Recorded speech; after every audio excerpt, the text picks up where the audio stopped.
কষ্ট তো একটু হবে বলো, কষ্ট হবে না? প্রতি বছর এই দিনটা ভাইকে ফোঁটা দিই, আজকে ভাইকে কাছে পাচ্ছি না, কষ্ট তো একটু হবেই। লোকে আবার ভাবে নেকামো করছি। আরে বাবা, তোদের কোথায় ফাটছে? আমি নেকামো করছি তো?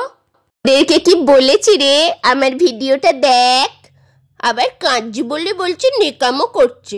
ওরে বাপ রে, পিরিত তো শুধু তোরাই করতে পারিস, তোরাই দেখাতে পারিস আলগা পিরিত। আমরা তো আর দেখাতে পারি না আলগা পিরিত, তাই আমাদের যেটা আসে মন থেকে আসে রে, বুঝলি? তুই যখন দেখে জ্বলছে তো দেখছিস কেন ভাই ভিডিওটা? বলেছি দেখতে, আমার ভিডিও দেখ। তুই না আমার ভিডিও দেখলে আমার ভিউয়ার্স বাড়বে না। ওলে বাবা লে, দেখে বাঁচিনি। যাই হোক, এদের সাথে মুখ লাড়তে লাড়তে আমার মুখটাই খারাপ হয়ে গেল। যা, এই সবের চক্করে তো তোমাদের সাথে পরিচয় করা হলো না।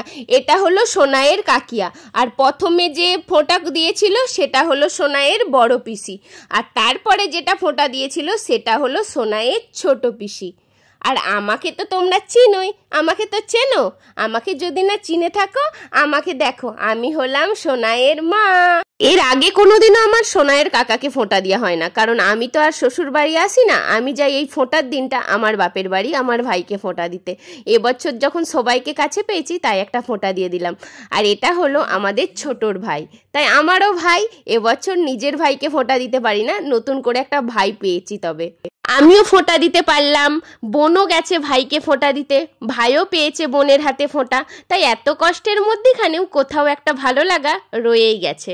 চুপি চুপি একটা কথা বলে দিই, না হলে তো আবার ভুলেই যাব। এমনি আমার ভুলামন। এই যে দেখতে পাচ্ছ ভদ্রলোককে, ইনি হলো আমাদের বাড়ির বড় জামাই। সেই যবে থেকে বিয়ে হয়ে আমি গেছি তবে থেকে কিন্তু আমার পেছন ছাড়ে না। মোটামুটি এনার সাথে আমার খুনসুটিটা খুব ভালো জমে। আর ইনি হলো আমাদের বাড়ির ছোট জামাই। দেখতে পাচ্ছ, এই দুটো রত্নকে যদি কোথাও দেখতে পেয়েছো আমাকে কিন্তু খবর দিও। মানলাম বাবা, মানলাম তোমরা আমার চেয়ে বয়সে বড়, কিন্তু সম্মানে আমি তোমাদের বড়, বুঝতে পেরেছো? বৌদি হই বলে কথা। তাছাড়া গড়টা আমি কখনোই কারো নিই না, তাই একটু এই যে ফ্র্যাঙ্কিস চলে গেল। যাই হোক, বেশ ভালো লাগলো। আর এই যে সোনাই একটা মিষ্টি পাইনি তো কি হয়েছে, আর একটা ঠিক মিষ্টি পেয়ে গেছে। আর একটা ভাগ্য চক্করে আর ব্যতিক্রম বলতে পারো। সোনাইয়ের পিসির মেয়ের নামও মিষ্টি, আর সোনাইয়ের মাসির মেয়ের নামও মিষ্টি। এই যে দুই মিষ্টিকে নিয়ে সোনাইয়ের কিন্তু দিব্যি চলে যায়। ওরে বাবারে, এত গল্প করতে করতে আমার পেটের মধ্যে কুত্তা ডন মারছে। আরে বেগুনিটা করে নিই, তারপরে তো একটু খাবো। তারপরে গ্রামে গেছি, চপ না হলে কি আর মুড়ি জমে গো?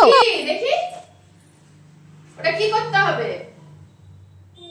হ্যাঁ, ওটা কি করবো বাবা? ওটা পড়তে পারছো নি? অনেক বড় হয়ে গেছে। কে পড়িয়েছে ওটা? ওটা কে পড়িয়েছে? আমি নয় দিদি। আরে আরে আরে, দেখতে পেয়েছো আমার ছোট ভাগনা বাবুকে? এর সাথে একটু লাগছিলাম, তারপরে ভাবলাম যাই বাবু, আমি আগে বেগুনিটা ভেজে নিই, তোকেও খেতে দেবো, আমি নিজেও খাবো। মা, গরম তেল দিলে কেন? তাহলে মুচমুচে হবে, বেগুনিটা খেতে টেস্টি হবে। আমি কিন্তু একদম মিথ্যে বলছি না, সত্যিই বলছি। তোমরা যারা এরকম ভাবে ট্রাই করো না, একবার ট্রাই করে দেখো। গরম তেল এর বেসনের মধ্যে দিয়ে যে কোনো ভাজা করে দেখো, দেখবে অনেকটা মুচমুচা হবে। যাই হোক, এই সব করে পেটের মধ্যে কিছু দিলাম, কারণ খুব খিদে পেয়েছে। রাত মানে সরি সেই রাতে কখন খেয়েছি।